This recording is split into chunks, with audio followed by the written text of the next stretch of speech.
Sono 94 anni che non sento, perché l'amore dei miei cittadini mi sorregge e mi dice: signor Sindaco, non molli. L'immancabile brindisi nel suo quartier generale, i due mori davanti a Cassugana. Il 3 agosto per Treviso è innanzitutto il compleanno dell'ex sindaco Giancarlo Gentilini, sceriffo di nome e di fatto, vista la stella puntata alla giacca. Lo festeggiano i suoi fedelissimi, gli amici di sempre e naturalmente il primo cittadino. L'unico difetto è quel numeretto sulla carta d'identità, ma che adesso, guardandolo, lo modificheremo, togliamo almeno 30 anni, perché non è possibile che il nostro sceriffo oggi compia 94 anni. Diritti delle famiglie omogenitoriali, accoglienza diffusa dei migranti. Conte non starà virando un po' troppo verso la sinistra? Ci sono momenti in cui bisogna cambiare un po', basta non vendersi.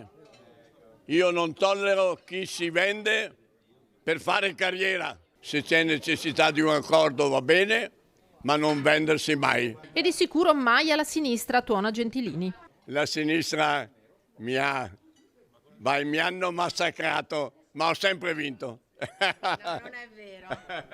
Ho sempre vinto, ma non mi ha mai massacrato. No, ma Manildo che ha vinto io. Sì, una volta. Ma è stato un errore storico.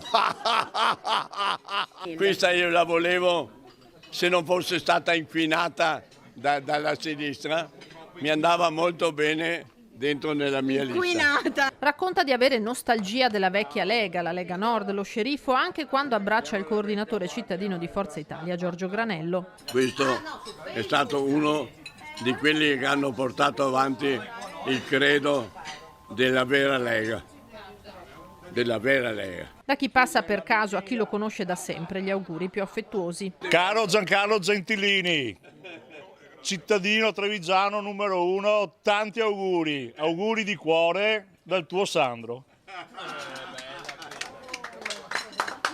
Gentilini è ormai una figura che non è storica, è attuale, e riesce a essere ancora attuale dopo questo tempo. Grazie Gentilini di esserci e di esistere. Lo conosco da 30 anni, è sempre lui inossidabile e ha sempre voglia di dare per la nostra città. Grande Giancarlo!